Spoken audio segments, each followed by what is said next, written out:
Bonjour et bienvenue à Focus, l'infolette de la Société Santé en français.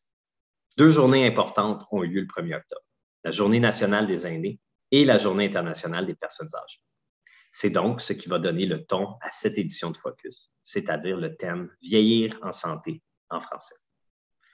Mais tout d'abord, je vous propose de découvrir la plateforme Accès et Équité à travers une entrevue et un webinaire.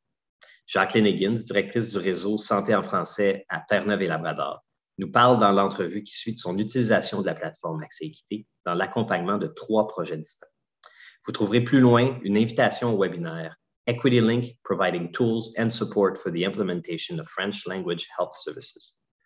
Vous y verrez une démonstration de cette plateforme et de ses ressources, et il sera question plus en détail du projet Doorways évoqué dans l'entrevue. Les réseaux de santé en français et leurs partenaires travaillent sur 8 projets touchant les soins et services à domicile et de longue durée, de même que les soins palliatifs. Ces projets se penchent entre autres sur l'accès aux services en français et leur augmentation, sur la capacité des établissements à servir les personnes aidées francophones, sur des services de répit aux personnes aidantes ou de parcours thérapeutique et sur la formation de bénévoles. Nous regardons ce mois-ci les avancées de 2 de ces projets qui ont lieu au Yukon et à l'île du Prince-Édouard.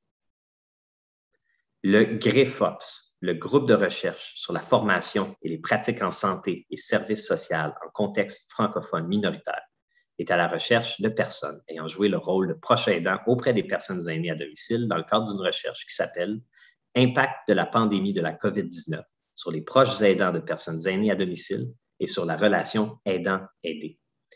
Les chercheurs Jacinthe Savard, Sébastien Savard et Annie Robitaille de l'Université d'Ottawa, Suzanne Dupuis-Blanchard de l'Université de Moncton et Daniel Demoissac de l'Université de Saint-Boniface couvriront les provinces du Manitoba, de l'Ontario, du Québec et du Nouveau-Brunswick.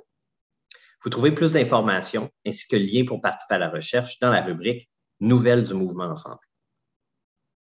Finalement, dans la rubrique « Lumière sur la recherche », on vous présente ce mois-ci Suzanne Dupuis-Blanchard, professeure titulaire à l'École de sciences infirmières de l'Université de Moncton, détentrice de la chaire de recherche en santé CNFS Université de Moncton sur le vieillissement, ainsi que directrice du Centre d'études du vieillissement. Merci de vous référer à notre infolette mensuelle.